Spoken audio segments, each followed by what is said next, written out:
the great angelic doctor St. Thomas Aquinas, in his Summa Theologica, makes an elaborate study on the Transfiguration, and he says that Transfiguration is the greatest miracle that happened in the life of Jesus.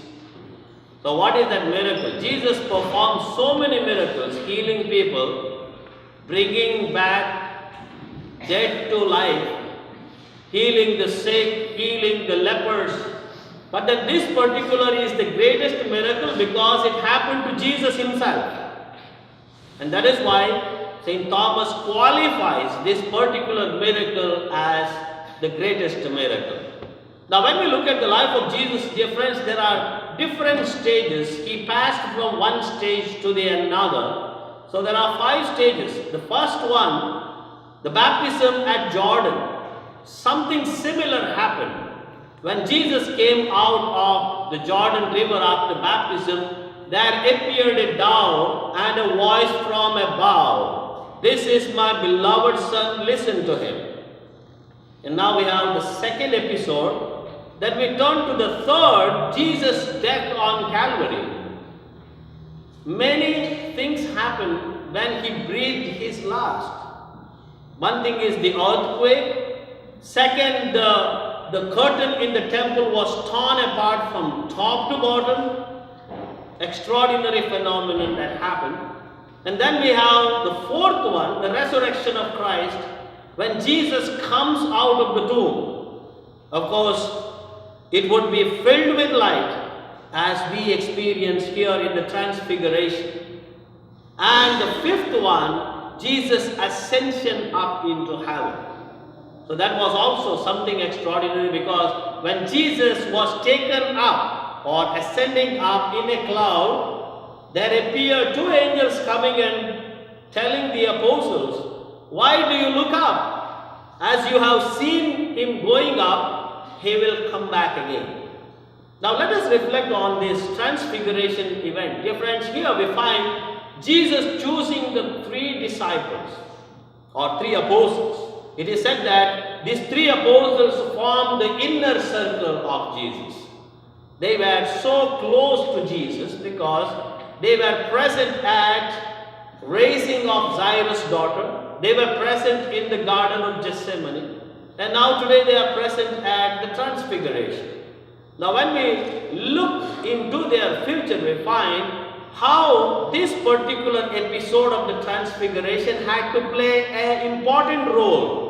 Jesus was manifesting his glory, because as the Bible says that it was his exodus to Jerusalem, because he had to undergo all that torture, passion and death, and then enter into his resurrection. That's why Jesus wanted to strengthen his 3 disciples. Now the strength they received from this particular event and after the resurrection made these 3 disciples very special. Saint Peter was made the head of the apostles. He was handed over the keys of God's kingdom.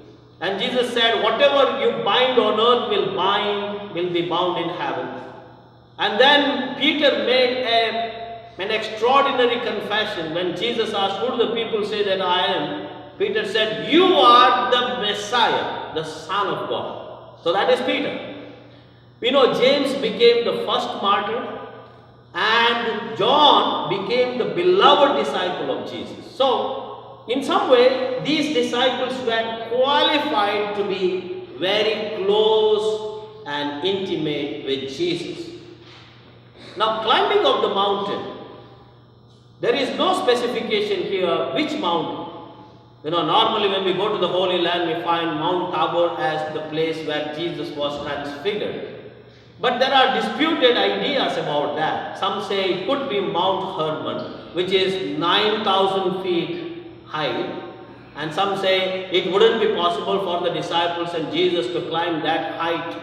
And there would be always a little bit of snow during this time of the year on that mountain. There is another mountain which is called Myron. So, there is no consensus with regard to which mountain Jesus really climbed. But then around that Caesarea Philippi, when Jesus was working miracles and preaching, Mount Tabor would be the ideal mountain for them to climb for a prayer experience. Now, when we look at climbing the mountain during this time of the Lent, dear friends, we are all invited, as Jesus gives us a beautiful example of praying on the mountain. Now, I consider climbing the mountain is climbing the mount of prayer, or climbing the state of prayer, or trying to experience intimacy with God in prayer. Now, we might say that I have been praying all the time, my rosary, breviary, many other devotions, but I do not relish prayer. I feel bored praying. But then, when we compare prayer with many of our activities, daily activities, dear friends, from one point or the other, we always feel sometimes bored of the things that we have been always doing. Don't you think so? It is not always exciting to get up early in the morning and brushing our teeth, but we have to do it, right? And then sometimes we watch television, whether we like it or not, but we keep on watching television. We keep on taking our food, whether it is breakfast, lunch or dinner. It is not always exciting. Sometimes it could be boring. Going to sleep also could be boring, unless we are too tired. But then, through the years, what we experience, when we have been doing certain things constantly over and over again, and we persevere in doing them, we know that there is a kind of energy, strength, conviction, all this building up from within. I just imagine sometimes when we give milk to children, they reject it, right? Because always milk, I don't want it. They push milk. But then parents force the children to drink milk because that strengthens them. The same way, prayer. Dear friends, prayer is not reciting certain prayers, but prayer is having that intimate conversation with the one whom we love. That is God. And that's why we need to climb that experience of prayer. We need to make efforts. Jesus made that effort along with the disciples to climb up. Therefore, as St. Paul says, that we all become, or we are supposed to be the citizens of heaven, not of this world. So what is the citizenship of heaven? Because we carry the passport of heaven, because of the baptismal grace we have received. That seal is imprinted within us. Now, when we think about the passport, when we go abroad, we always carry our passport. We will never ever forget to carry our passport. And then we are very particular to carry it very carefully. We will never be careless carrying our passport. We'll always have a consciousness that we are carrying our passport. And what is that passport? Passport. Passing from one port to another, you need that pass. So, passport is that. Now, in the case of our life, in order to experience that citizenship, we need to passport, that is, we need to pass from earthly existence to the spiritual by making effort to pray. So that becomes an immediate experience of passport for us. Now, on the mountain, what we find here, the appearance or the vision of Moses and Elijah. So that is extraordinary, because we find in the person of Christ, these two individuals' life and experiences are summarized. Moses gave us the law, and Elijah gave us the Spirit. And that's why Elijah is called the fiery prophet. So we find the combination in the person of Jesus. Jesus gave us the new law. So he said, I have not come to abolish the law, but I have come to perfect the law. Nothing will be abolished from the law. Every dot and iota will be fulfilled. But then Jesus gives us the best content of the law when he says on several occasions, love God with all your heart, with all your soul, with all your mind and strength. Love your neighbor as yourself. So that is what we find here on the mountain, the vision.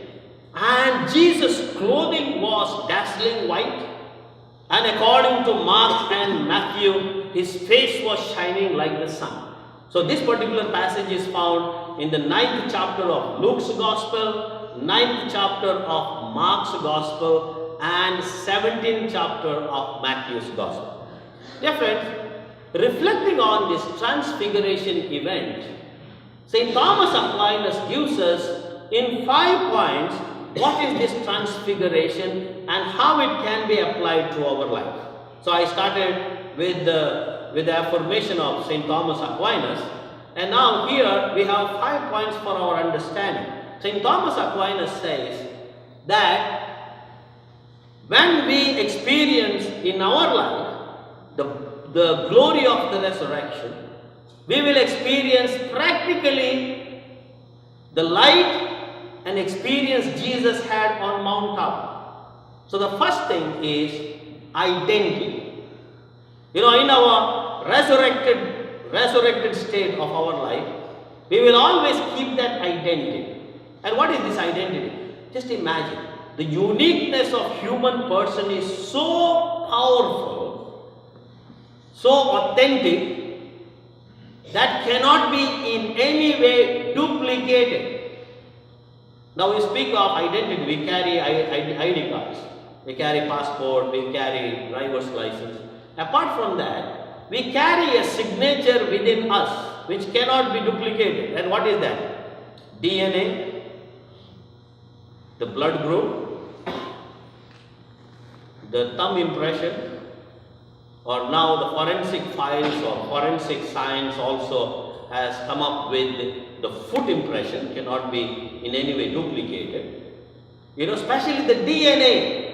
According to Thomas Aquinas, even in our resurrected state, we continue to maintain that unique identity that we will be able to recognize the other person very clearly in the resurrected state. The second one, quality. Now just imagine the quality of our life. When we were young, the quality of our life was so strong. Now when we get old, the quality is not so strong. We keep on transfiguring. You just imagine, you look at the photos when you were 25 years old and now compare those photographs now when you are 60 years old, 65, 70, 80. Quite different. But then in the resurrected state, dear friends, we will be always maintaining that quality without diminishing its power. So we always diminish. When we were young, how we were swiftly running, quickly. Now when we are old, we are able to walk, but we are not able to run. And then another thing that comes to my mind is when I was young, 20 years old or 15 years old, I never thought that I am going to die. Never. But today I am reminded every day that I am going to die. And I sometimes count my years, comparing my years with my father. Now I am 55, my father died at the age of 83. So more or less if I want to live that age, so I start counting. Oh my God, every day, every week and every year it is finished, it is deleted, finished. I am not going to be immortal. So that's it. The quality of life in the resurrected state is going to be always the same. The third one, impassibility. It is not impossibility, it is impassibility. Now today we have all kinds of emotions, feelings, anger, jealousy, whatever. Those feelings, if someone does not respond to us in the right way, we feel bad. We feel angry. Sometimes we feel elated, joyful. But in the resurrected state, all those things will not be there. We will be the same. We will not be elated or deflated or whatever. We will be the same. That is called impassibility. There will not be pain. There will not be dejection. So impassibility, in the resurrected state, we will experience that. The fourth one is agility. The quickness of the angels. So St. Thomas Aquinas gives us this qualification: when we are in the state of the resurrection, we will be always quick from one end to another. That is what I have been always praying. When I was in the novitiate, I used to come out sometimes at night to look at the stars. And I always prayed, Lord, before I go to heaven, please give me the grace and the chance of visiting all the stars quickly, one, to see all the stars. So beautiful. Stars are so beautiful. Once you get into heaven, afterwards you won't be able to come back to visit the stars. So I prayed always, Lord, give me the grace before I enter into heaven to visit all these beautiful stars and then finally enter into heaven. So we will be like angels, quick, agile, and finally clarity. St. Thomas Aquinas says we will be clear in everything that we do and experience. And that's why Jesus called that purity. Blessed are the pure in heart, for they shall see God. So we will be seeing everything clear. That vision will be clear. That clarity will be always there. Therefore, dear friends, when we look at this transfiguration event in the life of Jesus Christ, in some way we must be motivated and we should not be dejected. We should not be discouraged, because Jesus through His resurrection brings us hope. One day or the other, we know that this exile will be over and we will experience the beatific vision and we will be just like God. A comparative thing that we can always find in a normal sense. Have you seen the caterpillar becoming a butterfly? The caterpillar's world is only a leaf, eating and basking in the sun. And finally the caterpillar enters into the cocoon, and that is the tomb. It is entombed into the cocoon, and when it comes out as a gorgeous, beautiful butterfly. But when you closely watch the butterfly, you will find all the features of a caterpillar. Only thing is that the wings are beautiful, and here the whole situation is different. The butterfly is able to fly from one tree, one plant, one flower to the other and enjoy. And that is the state of the resurrection. Of course, it is a limited comparison when we think of the resurrection. But Jesus gives us hope. Jesus gives us power through His grace that we may experience, first of all, through our prayer and experience of God in our daily life. Therefore, during this Lenten season, dear friends, let us make it very clear to ourselves that from time to time we need to climb up to the mountain of prayer so that we may be transfigured. Kindly rise before us.